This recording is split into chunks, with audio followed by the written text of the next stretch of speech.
Siapa saja 3 orang yang doanya itu tidak ditolak oleh Allah? Yang pertama adalah as-shaim hatta yuftir. Seorang yang berpuasa sampai dia berbuka puasa.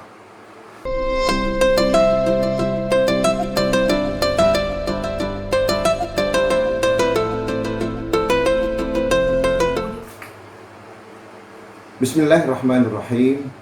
Assalamualaikum warahmatullahi wabarakatuh. Innal hamdalillah nahmaduhu wa nasta'inuhu wa nastaghfiruh. Asyhadu an la ilaha illallah wa asyhadu anna Muhammadan 'abduhu wa rasuluh la nabiyya ba'da. Allahumma shalli ala Muhammad wa ala ali Muhammad. Saudara-saudaraku kaum muslimin yang dimuliakan Allah, di dalam bulan Ramadan ini ada satu kesempatan kita untuk bermunajah kepada Allah, yang Allah akan mengabulkan doa orang-orang yang berpuasa sampai dia berbuka.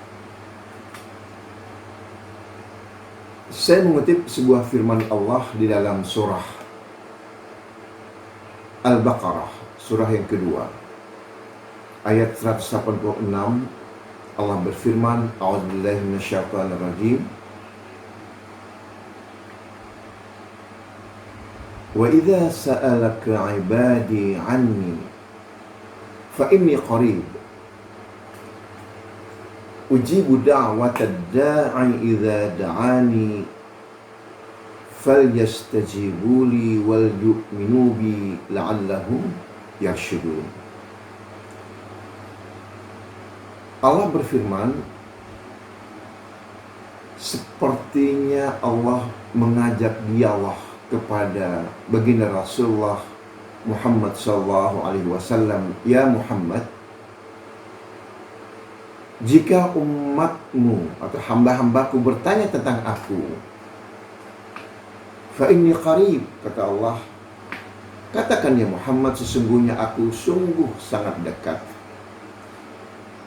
dan aku akan mengabulkan doa atau permohonan orang-orang yang berdoa kepadaku. Tetapi ada syaratnya, sampaikan ya Muhammad, falyastajibuli, penuhi segala perintah-perintahku dan berimanlah kepadaku, la'allahum yarshudun, semoga mereka mendapatkan arahan yang benar. Saudara-saudaraku yang dimuliakan Allah, ketika kita bermunajah, ketika kita bermohon dan kita berdoa kepada Allah, tentu ada etika yang sejatinya kita lakukan. Dan Allah pun memberikan guidance, Allah pun memberikan petunjuk, arahan bagaimana sejatinya ketika kita berdoa kepada Allah. Kita cermati firman Allah di dalam surah ke-7 ya, surah Al-A'raf ayat 55, yang Allah firmankan, Ud'u rabbakum tadarru'an wa khufyah, kata Allah, innallaha la yuhibbul mu'tadin. Berdoalah kalian kepadaku dengan penuh rasa rendah diri. Ya, kita adalah makhluk Allah yang dhaif. Allah maha qawi, maha kuat, Allah maha aziz, maha perkasa. Apalah artinya kita sebagai seorang hamba Allah yang dhaif, yang lemah? Maka kata Allah, ikuti guidance ini. Bagaimana kita berdoa? Berdoalah dengan rasa rendah hati, rendah diri di hadapan Allah, dan dengan suara yang penuh dengan kelembutan. Ya Allah, ya Rabb, ya Allah, ya Azzah. Kalimat-kalimat itu yang seharusnya kita keluarkan. Tidaklah kita berteriak-teriak dan berdoa itu, nanti apa bedanya dengan kaum Yahudi yang berdoa pada dinding ratapan? Mereka memukul-mukul dinding itu dan mereka berdoa. Allah tidak demikian memberikan guidance kepada kita. Saudara-saudaraku yang dimuliakan Allah, ada satu hal lagi yang perlu juga kita cermati untuk doa kita itu diterima oleh Allah. Ini juga penting. Kata Rasulullah, "Ud'ullaha wa antum muqinuna bil ijabah."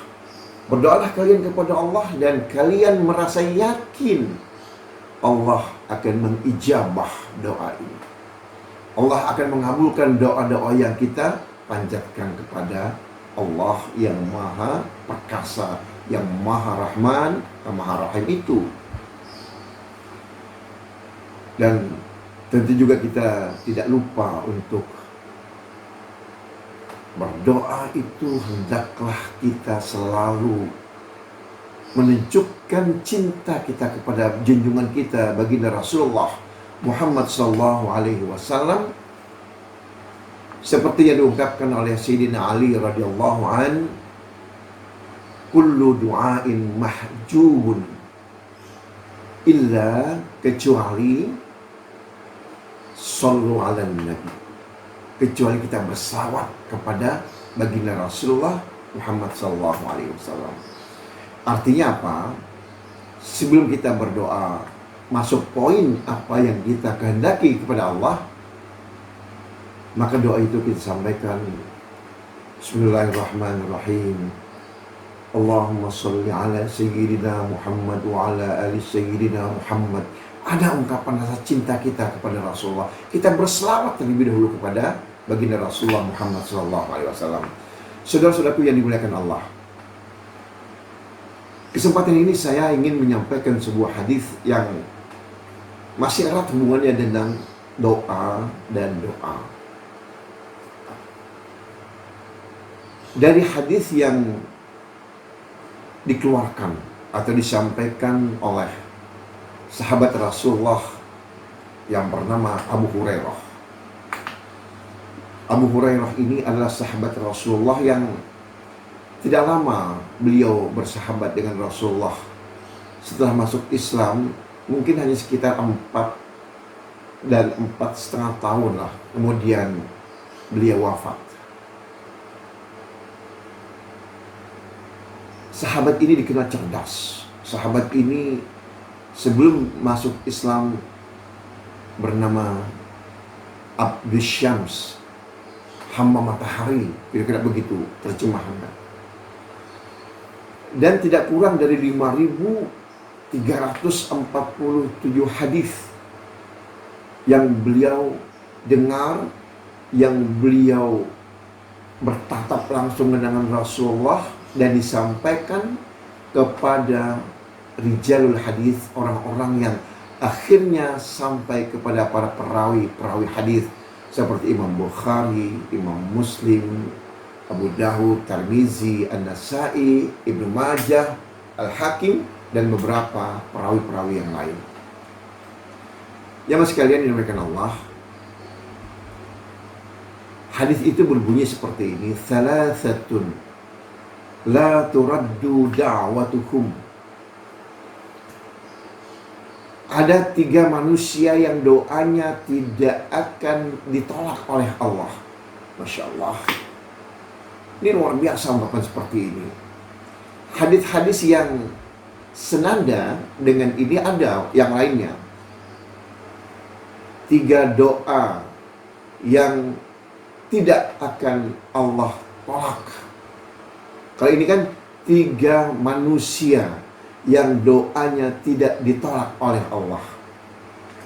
Baik, kita masuk ke inti tema kita. Siapa saja 3 orang yang doanya itu tidak ditolak oleh Allah? Yang pertama adalah as-shaim hatta yuftir. Seorang yang berpuasa sampai dia berbuka puasa. Allahu Akbar, saudara-saudaraku yang muliakan Allah. Saat ini kita sedang berpuasa. Maka kata Rasulullah, doa-doa yang kita munajahkan kepada Allah itu tidak akan tertolak sampai kita berbuka. Lalu saya teringat dengan masa kecil saya di kampung. Kalau di kampung saya, menjelang berbuka itu, atau bahasa Sunda mungkin adalah ngabuburit ya, itu kami berjejer di musola, duduk, dan kadang di masjid atau kadang di rumah orang yang mengundang para shaimin untuk berbuka di rumahnya. Masya Allah, ganjaran orang ini sangat luar biasa. Dia mendapatkan pahala sebagaimana pahala orang yang membukakan itu tanpa sedikit pun mengurangi pahala itu. Nah, apa kalimat-kalimat yang sering kami baca? Ini mungkin panjenengan masih ingat lah. Kalau di Jawa mungkin beberapa daerah tertentu mengamaliakan seperti ini. Kami diajarkan oleh orang-orang tua kami, oleh guru-guru kami, membaca syahadah, membaca istighfar, kemudian doa. Asyhadu an la ilaha illallah, astaghfirullah, as'alukal jannata wa a'udzu bika minan nar. Allahumma innaka afuwun tuhibbul afwa fa'fu anni. Kadang juga ada yang dibaca Allahumma innaka afuwun karim tuhibbul afwa fa'fu anni ya karim. Apapun itu adalah doa, kumandangkan, dilantunkan doa-doa yang seperti ini menjelang kita berbuka. Ini yang kata Rasul tidak akan ditolak doa-doa orang yang berpuasa itu sampai dia berbuka. Tapi di era milenial sekarang ini sungguh sangat paradoks dengan apa yang saya alami ketika kita kecil dahulu di kampung itu. Apa yang terjadi saat ini? Anak-anak kita, cucu-cucu kita mungkin ketika dia menjelang berbuka puasa lebih konsentrasi dia menonton program di TV. Ada beberapa televisi swasta yang menayangkan berbagai macam acara yang mohon maaf lebih banyak mudaratnya daripada manfaatnya. Itu ada lucu-lucuan dan kadang ada bully-bulian. Bukankah berpuasa itu tidak ansih menahan haus dan lapar, tapi jaga mulut kita dari ar-rafath. La rafath wala fusuq, tidak berkata hal-hal yang tidak baik. Jaga hati kita, kata A'agim, jagalah hati, ya kan? Jagalah hatimu untuk selalu mengkondisikan hati ini dekat dengan Allah. Nah, saya tidak menafikan acara-acara di TV itu ada juga yang baik, seperti kita mendengarkan tausiah atau ceramah dari Profesor Dr. Quraish Shihab umpamanya, atau dari Profesor Dr. Din Syamsuddin dan para tokoh-tokoh lain yang subhanallah, masya Allah, ilmu-ilmu mereka itu luar biasa. Nah, tapi tampaknya anak-anak kita lebih cenderung untuk menonton acara-acara di dayangkan TV. Ada satu pertanyaan besar. Di negeri ini ada yang namanya Komisi Penyiaran Indonesia atau KPI. Kalau tidak salah itu dibentuk pada tahun 2002 atas dasar Undang-Undang Penyiaran tahun 2002 tahun 2002 maksud saya, nomor 32. Sejatinya KPI ini punya otoritas, punya wewenang untuk memfilter acara-acara. Ini layak nggak untuk ditayangkan ketika orang-orang kaum muslimin yang mayoritas di negeri ini menjelang berbuka puasa? Seharusnya ada filter, ada upaya untuk menyaring. Tapi tampaknya kekuatan para owners, pemilik stasiun-stasiun TV itu, kita tahulah siapa orang-orang di balik itu. Saudara-saudaraku yang dimuliakan Allah, doa orang yang berpuasa itu tidak akan ditolak oleh Allah. Termasuk saat ini, ya Allah, kita berdoa, saudara-saudaraku. Negeri kita Indonesia yang tercinta dan belahan dunia lainnya sedang dilanda wabah COVID-19, Coronavirus Disease 19. Saat ini, mau tidak mau kita harus bertekad untuk memutus rantai penularan itu dengan mengikuti apa yang dianjurkan oleh pemerintah kita, umpamanya ada social distancing, jaga jarak, dan kita harus memakai masker, dan kita budayakan hidup sehat itu dengan cuci tangan selalu dengan hand sanitizer atau dengan sabun di tempat air yang mengalir. Ini adalah bagian dari ikhtiar kita untuk, ya Allah, segera Engkau angkat, Engkau ambil wabah ini, dan kami, Allah, sepenuhnya meyakini ini juga adalah hamba yang Engkau ciptakan. Jadi kami bersikap tidak membenci virus ini, tapi bagaimana kita beradaptasi. Kita terima, tidak harus menyalahkan, menghina. Kita ingat, pemilik dari hamba-hamba corona ini adalah juga Allah Sang Khalik. Nah, kita berdoa, ya Allah, segera Engkau ambil, Engkau angkat penyakit wabah corona ini.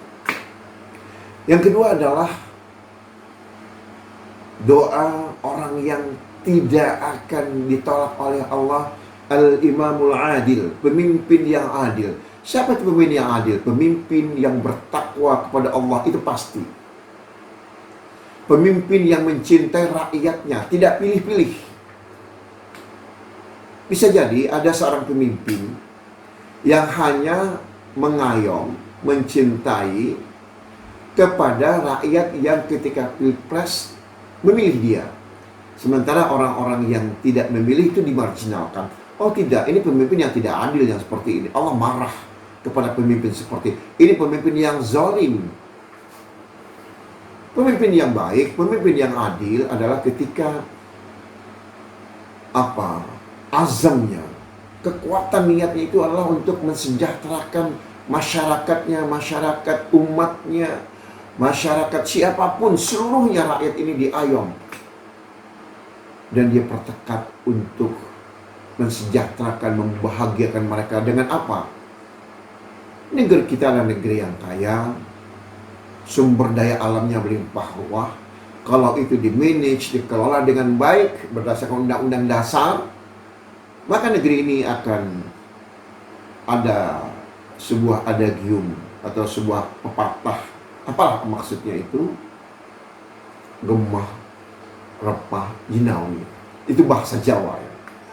Nah, artinya apa? Negeri yang baldatun thayyibatun wa rabbun ghafur. Jadi pemimpin yang benar-benar mensejahterakan rakyatnya. Kata Rasulullah, pemimpin seperti ini ketika dia berdoa, Allah tidak akan menolak doa sang pemimpin seperti ini. Ada kalanya pemimpin-pemimpin yang hanya dekat dengan orang-orang yang dekat dengan lingkaran kekuasaan.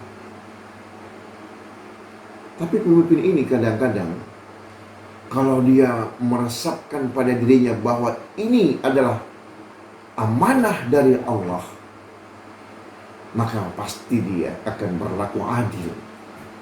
Karena sesungguhnya dia nyatakan di dalam sanubarinya, jabatan itu adalah sebuah amanah dari Allah. Setiap saat bisa Allah ambil kembali amanah itu. Maka pemimpin yang adil adalah pemimpin yang betul-betul menghargai, betul-betul yang ingin mensejahterakan masyarakatnya, rakyatnya, untuk tidak berada dalam kemiskinan, tidak dalam keadaan kelaparan, dan seterusnya. Dan yang terakhir adalah da'watul mazlum, doa orang yang terzalim. Allahu Akbar. Suatu ketika Rasulullah menyampaikan kepada para sahabat, ittaqi da'watul mazlum. Kalian hati-hati dengan doa orang-orang yang terzalimi. Allah akan kabulkan doa orang dizalimi. Maka jemaah sekalian yang dimuliakan Allah, saudara-saudaraku jamaah Masjid Muhammad Cheng Ho, senantiasa kita bermunajat kepada Allah, semoga puasa kita diterima oleh Allah Subhanahu wa taala. Jadi doa orang-orang yang terzalimi itu akan begitu cepat. Kenapa kata Rasulullah, yarfa'uhallahu, Allah akan angkat ilal ghamam, ke atas awan.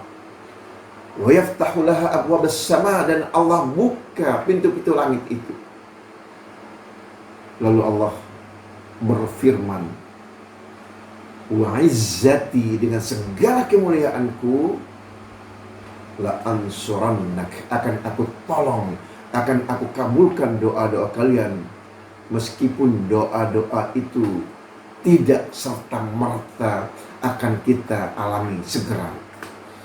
Allahu Akbar. Saudara-saudaraku yang dimuliakan Allah,